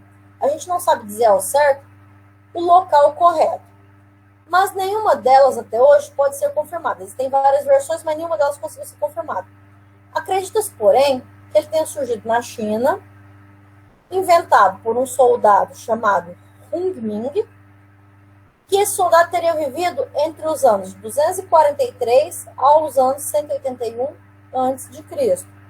Então, a versão mais aceita é essa, que o dominó ele foi surgido na China, de 243 a 181 a.C. Os primeiros indícios da presença do dominó na Europa são em meados do século XVIII, quando era jogado nas cortes de Veneza e Nápoles. Então, ele vindo ali por essas questões culturais, de venda de produtos, ele chega na Europa no século XVIII. Ele começa a se popularizar porque as cortes, os reis, as rainhas, as pessoas que viviam nas cortes, acharam muito legal aquele jogo e se popularizou ali. O nome dominó provavelmente deriva da expressão latina dominus gratias, que significava graças a Deus, dita pelos padres europeus enquanto jogavam. Se popularizou tanto com a população que os padres passaram a gostar muito. E sempre que eles jogavam, eles falavam domino grátis, domino grátis, domino grátis, que era o graças a Deus em latim. Só que isso foi popularizando, aí vocês lembram, todo mundo já brincou de telefone sem fio, que é aquele que fala a primeira palavra e todo mundo vai passando no ouvido, e geralmente, a hora que chega na última palavra, não tem nada a ver com o que foi falado primeiro. Eis o dominó, surgindo de domino grátis, dominó, dominó, pronto, ficou dominó. Então, atualmente, o dominó é jogado em quase todos os países do mundo. É um dos jogos de tabuleiro e mesa mais popular do mundo. Ele é jogado em quase todos os países. Porém, ele se popularizou de uma forma muito abrangente aqui na América Latina. Então, de todos os países do mundo, os países que mais jogam dominó no mundo, os maiores consumidores de dominó no mundo, são os países da América Latina. Então, se popularizou muito. Por mais que ele possa ter surgido lá na China, é aqui na nossa região, mesmo nos nossos domínios aqui abaixo do continente, aqui o continente americano mesmo, principalmente a América Latina, é que tem o dominó como um jogo muito popularizado.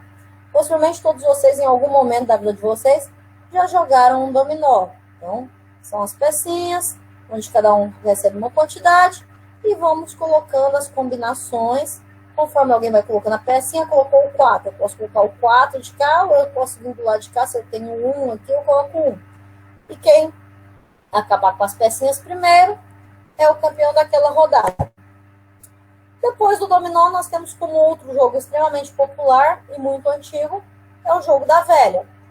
Então, referência mais antiga que se tem desse passatempo surgiu em escavações do tempo Kurna, no século XIV a.C., século XIV a.C., no Egito.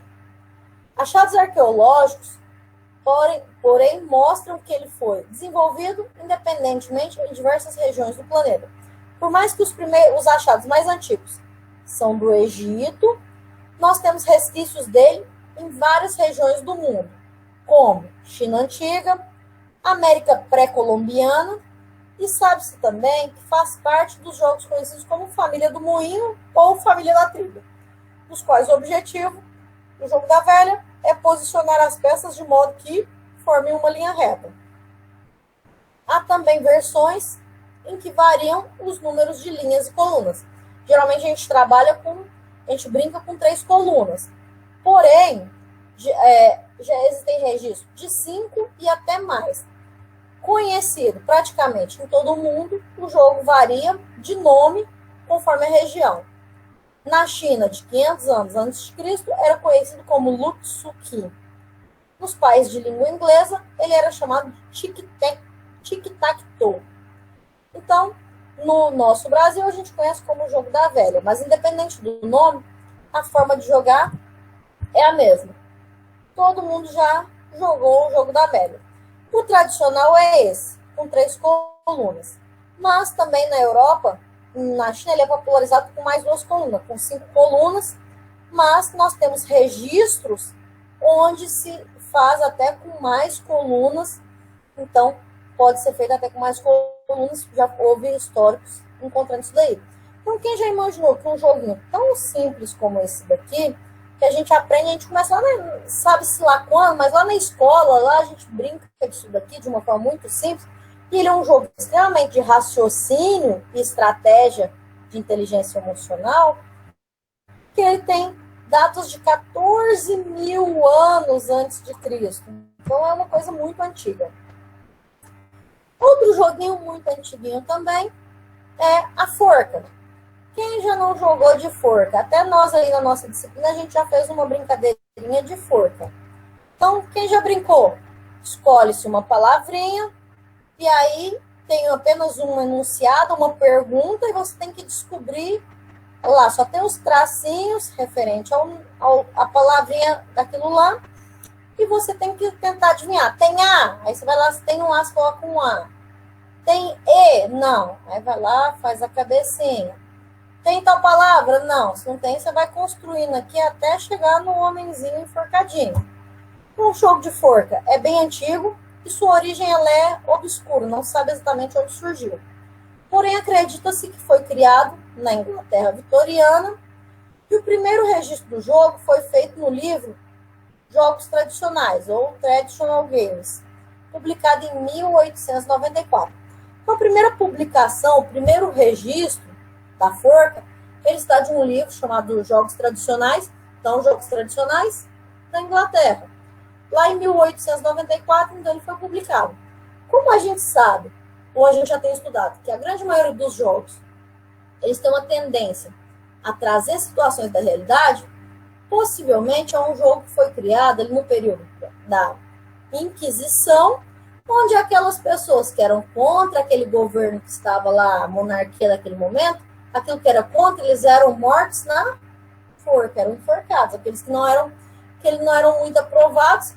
Então, talvez o jogo ele é criado a partir daí. Se você não acerta aquilo que quer que você fale, você morre enforcado. Então, quer dizer, de uma tragédia que era alguns julgamentos daquela época, criou-se um jogo que até hoje se joga, muito popular, as crianças gostam muito, e a gente joga também como uma forma de entretenimento mesmo, Então, o jogo da forca, ele é bem antiguinho nisso daí. Jogo de dama. A história do jogo de dama nos leva a uma viagem há 4.000 anos atrás. O tabuleiro primitivo, com captura, já existe há 40 séculos. O povo na África movia pedras ou concha em linhas desenhadas na areia, assim como nós fazemos hoje, porém eles capturavam as peças pulando sobre a peça adversária. E aí então, os primeiros registros que a gente tem são da África, bem antigo, mas o tabuleiro mesmo, como a gente joga, ele é datado mais ou menos de 4.000 anos antes de Cristo. Então, de acordo com o filósofo Platão, a Grécia emprestou os jogos de tabuleiro para o Egito. E junto com esses jogos estavam os jogos de dama. Então, segundo alguns filósofos, a Grécia que criou os jogos de dama e emprestou ali para o Egito. Falou, vocês podem jogar nosso joguinho aí, ele é legal. Não se sabe em que época o jogo de dama chegou em Atenas. Então, não sabe em que momento que ele foi lá para a Grécia, que saiu lá da África e foi para a Grécia. Mas os gregos jogaram no século V a.C., sob o nome de Jogo das Cinco Linhas. Então, antigamente, lá na Grécia, ele era chamado de Jogo das Cinco Linhas. O jogo de damas foi tão comum e popular que passou a fazer parte de alguns provérbios, de alguns filósofos. Enquanto faziam alguns provérbios, eles colocavam o jogo de dama envolvido. Por exemplo, caso alguém tivesse que abandonar uma posição favorável, os gregos diziam, ele deve abandonar a linha sagrada. Então entrou como um provérbio quando se perdia o jogo. Essa linha sagrada era a linha central do tabuleiro de damas. Então hoje é a grande diagonal. Então a linha central do tabuleiro, onde divide o tabuleiro ao meio. Então o jogo de dama também é um jogo extremamente antigo, como a gente viu de xadrez, o forca, entre outros. Vimos um pouquinho de história, vimos um pouquinho dessa parte mais científica.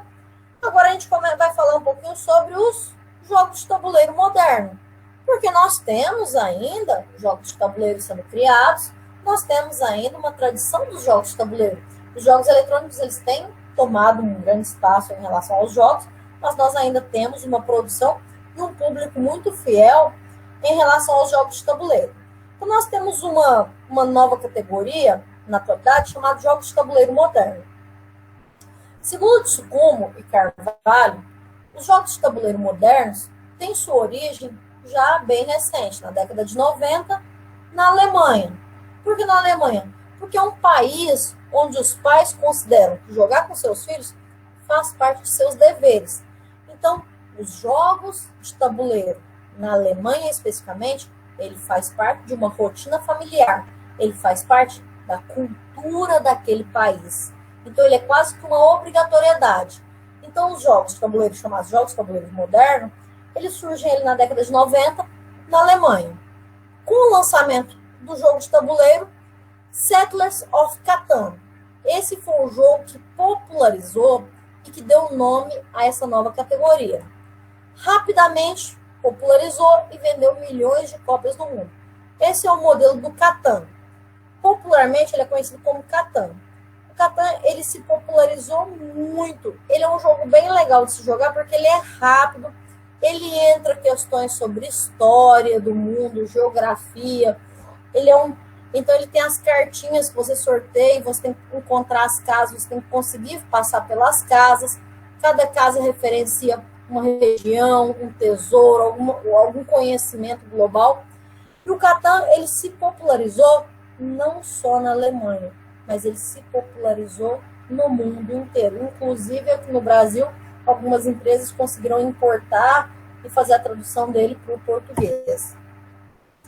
Os jogos de tabuleiro modernos apresentam grandes variações em suas características. Então, para se chamar moderno, é porque houve algumas adaptações em relação ao público atual. Então, foram criados jogos ou adaptados para essa cultura mais nova, onde os jogos eles têm que ser mais diretos, mais rápidos. Então, costuma-se ter uma tendência em torno de um eixo comum, esses jogos modernos. Então, de uma forma geral, Aqueles jogos hoje que são chamados jogos de tabuleiro moderno, eles têm um eixo em comum, que é o quê? Tempo curto de jogo. Então, normalmente, eles duram de 30 minutos a 2 horas no máximo, então tem um tempo de jogo mais curto. Fernando, mas 2 horas é um tempo de jogo curto? Sim, se a gente for pensar em outros jogos de tabuleiro que duram 4, 6 horas, ele tendo de 30 a 2 horas, ele é um jogo relativamente curto.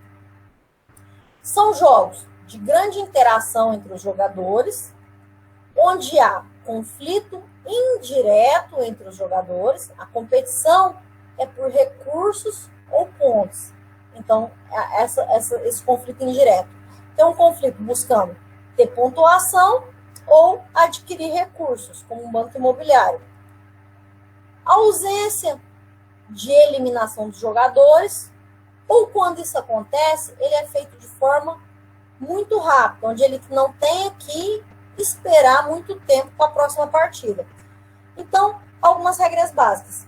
Perdeu, saiu. Aí você tinha que esperar quase 1 hora para você voltar para o jogo. Não, os jogos de tabuleiros modernos não tem eliminação, ou quando se tem eliminação, ela é muito rápida, porque o jogo ele acaba muito rápido. Então você acabou, você já fica ali tão rápido que você logo já volta para a próxima partida. Geralmente esses jogos de tabuleiro moderno, eles têm pouca influência de sorte. Enquanto lá atrás, a grande maioria dos jogos, eles tinham muita sorte enquanto principal fator determinante do vencedor ou não, os jogos de tabuleiro moderno, eles não trabalham muito com a influência da sorte. E sim, elementos que equilibram o jogo, como desvantagem para aqueles que lideram, ou vantagem para aqueles que estão perdendo, dilemas que levam o jogador a pesar prós e contras, e sua escolha de tomada de decisão.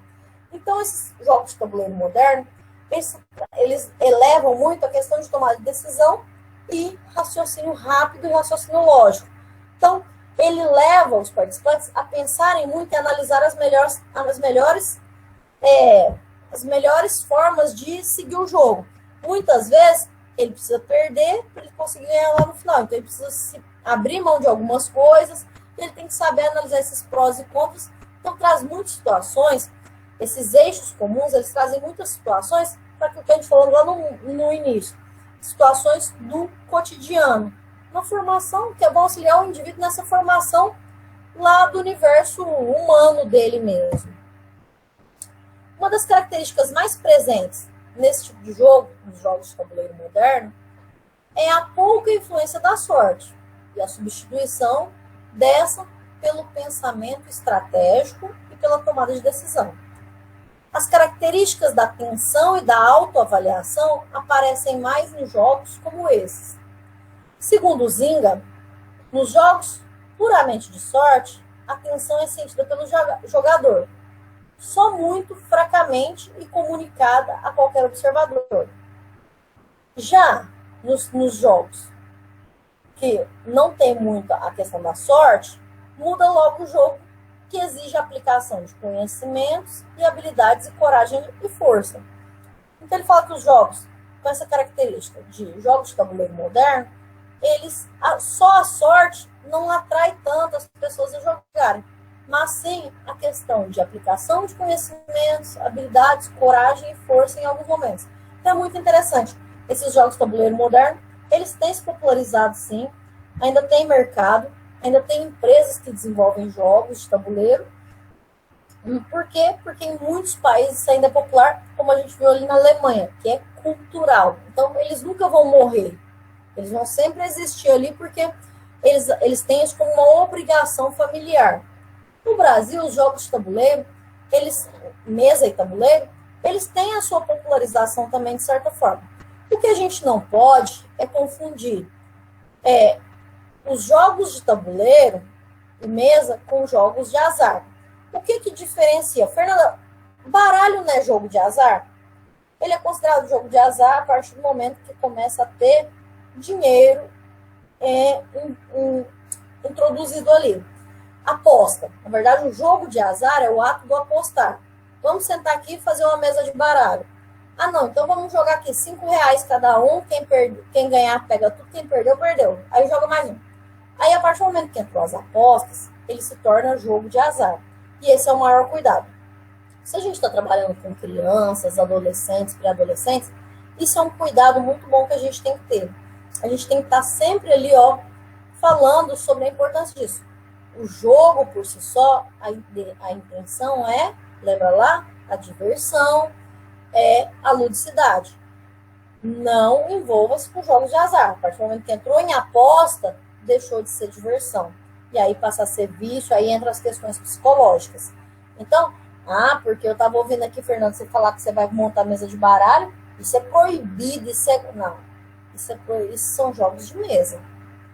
Mas, a partir do momento que entra as apostas, aí passa a ser jogo de azar. A gente, no momento algum, a gente está falando de jogos de aposta. Lá no nosso trabalho, se a gente estiver fazendo qualquer tipo de trabalho dentro de uma recreação, alguma coisa, e alguém levantar essa hipótese, não pode. Se vocês quiserem fazer isso, vocês saiam da atividade, vocês vão lá para a lanchonete, para algum lugar, se vocês quiserem fazer, ok. Mas durante a atividade, não. E principalmente com fase de adolescente, porque os adolescentes eles têm uma tendência a querer fazer isso. Eu trabalhei uma vez num colégio e eu via sempre os meninos jogando na hora do intervalo. E eles jogavam figurinha, aqueles de bater figurinha e tal, e começaram, aí de repente eu comecei a ver eles jogando também dominó e baralho, truco, jogando truco. E aí um dia eu cheguei lá, fiquei olhando eles jogarem e tal, aí de repente um ganhou, falou, para passar o dinheiro.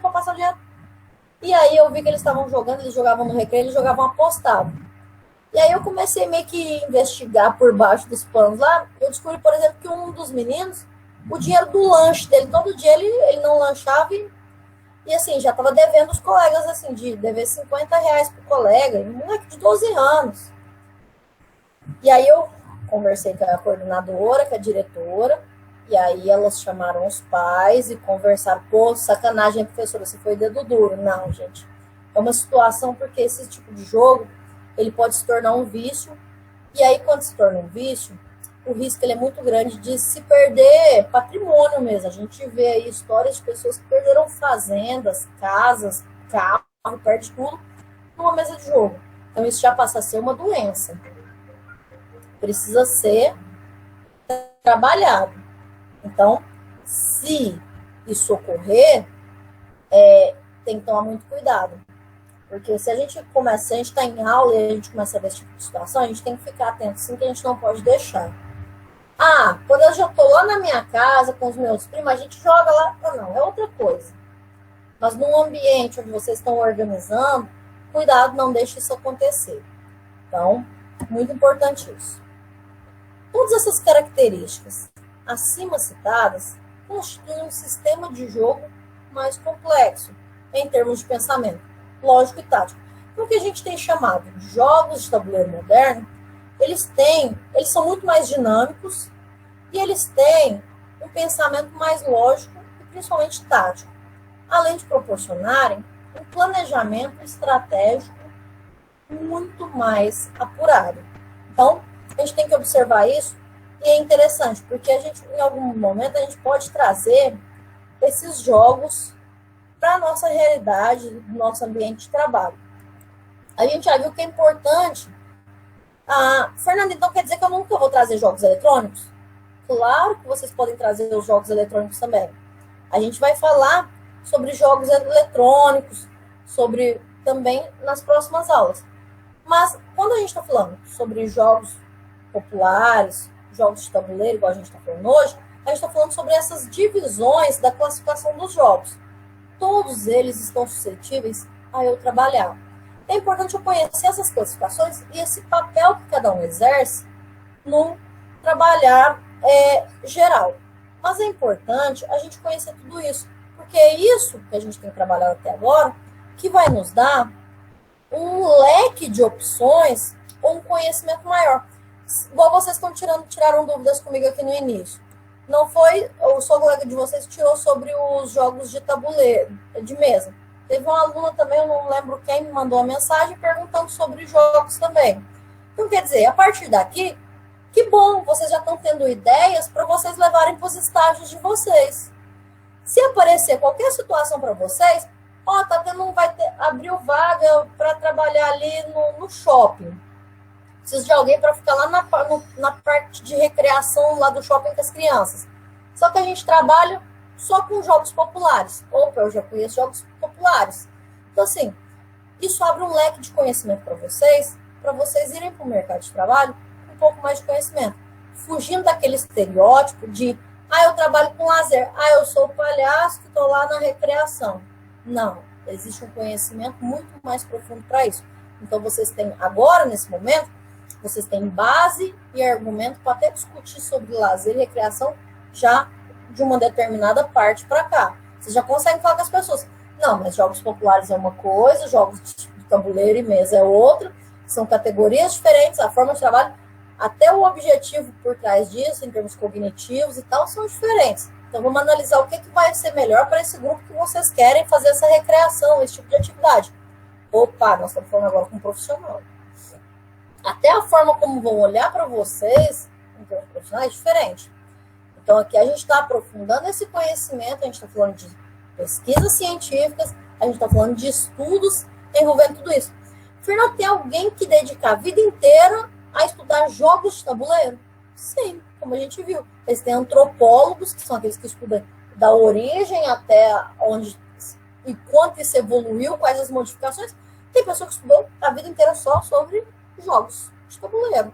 Em específico, tem gente que estudou só o xadrez. Tem gente que resolveu estudar só a dama, só o gamão.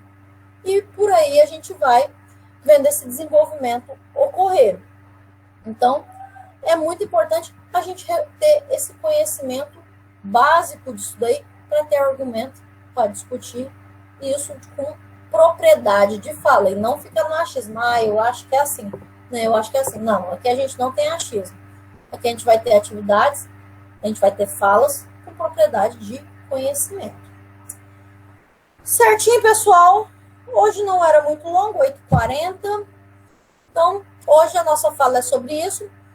Na próxima sexta-feira, a gente vai falar sobre jogos educativos e na outra semana, jogos eletrônicos, para finalizar a nossa N1, porque depois, já na outra semana, a primeira semana de outubro, a gente tem prova. Então, para a gente finalizar a nossa N1, vai estar faltando apenas jogos educativos e jogos eletrônicos, para a gente terminar essa categoria de jogos. Então, lembre aí nessa estrutura de conhecimento. Começamos lá com os conceitos. A gente começou lá com os conceitos de jogos, brincadeiras, recreação.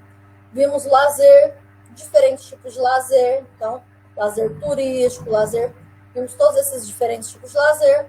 Vimos os diferentes tipos de recreação. Então, a gente viu que independente do local da recreação, aonde vai realizar a recreação, a forma de trabalho vai ser diferenciada.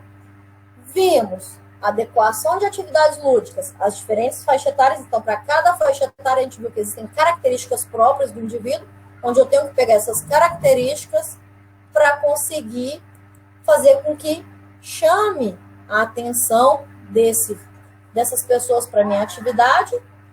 E agora, a gente está falando sobre esses diferentes tipos de jogos. Porque eu conhecendo os diferentes tipos de jogos, eu já tenho uma gama maior de conhecimento para eu agregar tudo isso na hora de construir qualquer tipo de atividade. Então, a gente está fazendo a construção do nosso conhecimento aí por partes. Certinho, pessoal? Quero ouvir um pouquinho de vocês. Alguém quer falar alguma coisa? Eu me sinto tão sozinha, falando para a tela do computador. Diga, Stefania. Professora, você vai passar algum exercício, alguma atividade ou revisão para a prova para a gente ter noção do que pode cair? Bom, todos os slides de vocês, inclusive esse, o material de todas as aulas já estão lá na plataforma. Vocês já acessaram, quem acessou, já está todo esse material, inclusive das aulas de hoje. Vocês tiveram aquela primeira atividade já que a gente já fez, que foi o videozinho. Aí na semana que vem, possivelmente na semana que vem ou na outra, eu vou colocar mais uma atividade para vocês fazerem, para valer os 3 pontos, né? Contando com essa participação de vocês, para valer os 3 pontos. E de nota de vocês de trabalho, mas a prova que vai valer 7 pontos. Mas, o que eu posso dizer assim, minhas provas geralmente são muito tranquilas, quem já fez sabe. Eu cobro muito isso que eu falo. O que eu tenho falado, eu repito sempre. assim, é o básico. Eu não vou ficar me atendo a isso. Qual a origem em que ano surgiu o dominó? Claro que não, pessoal. A gente está falando sobre esses históricos, mas eu me apego a informações que são mais importantes para o dia a dia de vocês enquanto profissionais. Então, eu posso fazer perguntas que são mais diretas em relação a como os jogos de tabuleiro podem melhorar os aspectos cognitivos de um indivíduo. Qual a importância do brincar dentro do aspecto da formação? Entendeu o exemplo, mais ou menos, do que eu estou falando? Entendi. Nessas ideias, assim, as minhas perguntas nas provas geralmente vai ser buscando isso daí. São informações mais relacionadas a essa questão mais profissional. Ah, Fernanda, piada que é prova tranquila, sim. Só vem falar que eu só pergunto aquilo que eu falo. Viu? Só pergunto nas provas. Deixa eu soltar meu cachorro aqui, prender ele aqui dentro, ele tá chorando. Tá? Não posso. Não posso soltar ele. Vocês vão ficar ouvindo ele chorar no fundo. Vocês vão ficar ouvindo ele chorar. Vocês já ouvem ele latir de vez em quando, vocês vão ouvir ele chorar agora um pouquinho no fundo, porque eu não posso soltar ele. Vamos lá então, pessoal. Mais alguma coisa? Querem fazer alguma pergunta? Deixa eu ver quem está online aqui para a chamada. Alexandre, Ana Gabriela, Cleomar, Presente. Cleverton, Daniele, Denise, Eliezer. É Stephanie ou é Stefane? Stephanie. Stephanie, Ezequiel, Fernanda, Fernando Matias, Presente. Gustavo Pereira, Joverson, Laurione, Leandro, Luiz Antônio, Matheus, Micail, Natália, Paola, Roberta, Samara e Silvio. Certinho, pessoal? Então, por hoje é só. Chamadinha feita. Um bom fim de semana para vocês. Aproveitem com responsabilidade. E até semana que vem.